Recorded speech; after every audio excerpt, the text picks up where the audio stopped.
हनुमान् श्रीपदो वायुपुत्रो रुद्रो नघोजरः अमृत्यवीरवीरश्च ग्रामवासो जनाश्रयः धनदो निर्गुणः शूरो वीरो निधिपतिर्मुनिः पिङ्गाक्षो वरदो वाग्मी सीताशोकविनाशकः शिवः शर्वत्परो व्यक्तो व्यक्तो धराधरः पिङ्गकेशः पिङ्गरोमा श्रुतिगम्यः सनातनः अनादिर्भगवान् देवो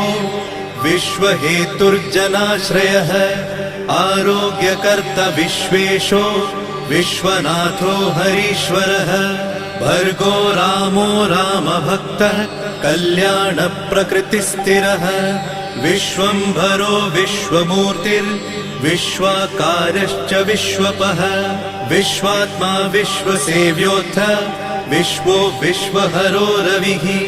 विश्वचेष्टो विश्वगम्यो विश्वध्येयः कलाधरः प्लवङ्गमः कपिश्रेष्ठो ज्येष्ठो विद्यावनेचरः बालो वृद्धो युवा तत्त्वगम्यः सुखो यजः अञ्जनासूनुरव्यग्रो